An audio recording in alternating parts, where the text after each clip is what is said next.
kagaya naming mga manggagawa.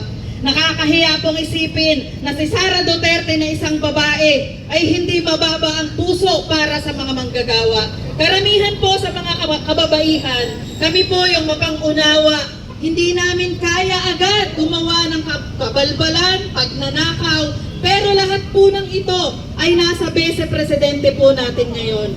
Kaya ngayon po, bilang isang manggagawang kababaihang anak pawis, alam po natin na si Sara Duterte ay hindi anak pawis, kaya hindi niya po naiintindihan at kailanman pinakikinggan ang aming mga panawagan.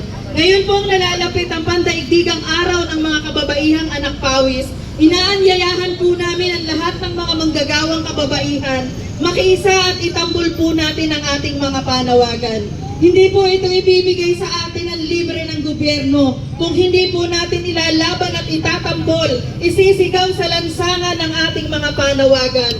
Ngayong Marso 8, lahat po ng mga manggagawang kababaihan, kontraktual na patuloy na pinagnanakawan at ginugutom, inaanyayahan po namin kayong makiisa, kabataan, kababaihan, manggagawa, migranteng manggagawa, lahat po ng pinagkakaitan ng gobyerno, magkaisa po tayo sumama sa Marso 8 upang itambol at huwag nating pabayaan na palaging nananaig ang kasamaan ni Marcos at Duterte. Kaya mga kasama, ang ating mga panawagan, lahat ng sangkot dapat managot! Dapat managot!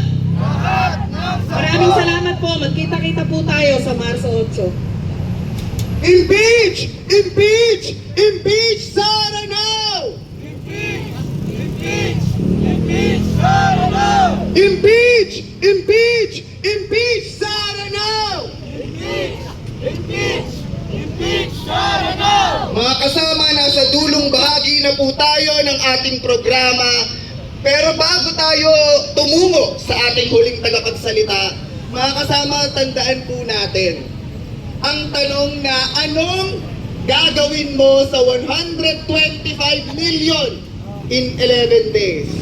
Tandaan natin yung tanong na yan kasi yon ang ginawa mismo ni Sara Duterte. Nilustay niya ang 125 million sa 11 days lamang. Mga kasama, isa pang tanong, sino si Mary Grace Piatos at bakit siya kumukuha ng pera ng taong bayan? Mga kasama, patong-patong ang ebidensya laban kay Sara Duterte. Mula sa paglulustay niya ng pera, mga questionableng tao na binibigyan ng pera, at ultimo ang confidential funds niya na 600 plus million. Mga kasama, patuloy tayong mananawagan, patuloy tayong kikilos para tuluyang ma-impeach si Sara Duterte. Kaya para po isara ang ating programa, tinatawagan po natin mula sa bagong alyansang makabayan, Simong Palatino. Magandang araw po mga kasama, mga kababayan. Sino sa inyo ang kasamang nagmarcha noong February 25 sa EDSA? Marami sa atin nagmarcha sa EDSA at isa sa sinisigaw natin papanagutin ang mga kurakot, impeach si Sara Duterte. Kaya po tayo sumugod dito sa harap ng batasan dahil ngayong umaga nakatakdang pag-usapan ng House Committee on Justice ang impeachment complaint laban kay Sara Duterte. Ang parehong komite na nagpasura ng ating impeachment laban kay Marcos. Ngayon pa man, tayo ay nagbibigay ng hamon sa mga mambabatas. Yung mga pumirma sa impeachment kay Duterte noong 2025, dapat suportahan nyo rin ang impeachment ngayon laban kay Sara Duterte. Yung mga mabilis na sumuporta sa impeachment noong isang taon, wala tayo nakikitang dahilan para hindi sila sumuporta sa impeachment ngayon. Kaya ang hamon natin sa Kongreso, wag nang patagalin ang proseso. Mabilis na talakayin ang impeachment, ipadala kagyat sa Senado para magkaroon kagad ng paglilitis. Dahil kung maging mabagal ulit ang Kongreso, kung hindi ito pirmahan ng mga mambabatas na pumirma noong isang taon, isa lang po ibig sabihin yan. prinsipyo?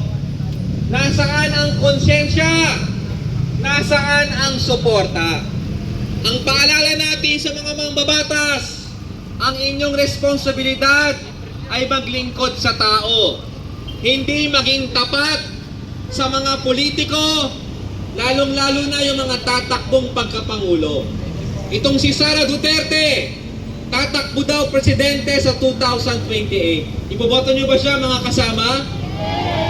Hindi natin siya iboboto dahil hindi na siya makakatakbo. Lalong-lalo na kung matuloy ang impeachment laban sa kanya. Pero ano ba ang tunay na motibo ni Sara Duterte kung bakit siya nag-anunsyo ng pagkapangulo? Walang iba kundi ibaling ang atensyon ng tao. Walang iba kundi maliitin itong impeachment para ang pag-usapan ay ang kanyang kandidatura, hindi ang mga ebidensya laban sa kanya. Ang gusto niyang pag-usapan, kunwari, biktima sila ng persecution. Sila ay inaapi. Pero ang totoo, ayaw lang niya na ang maging sentro ng usapan ay ang mga ebidensya ng pangumurakot.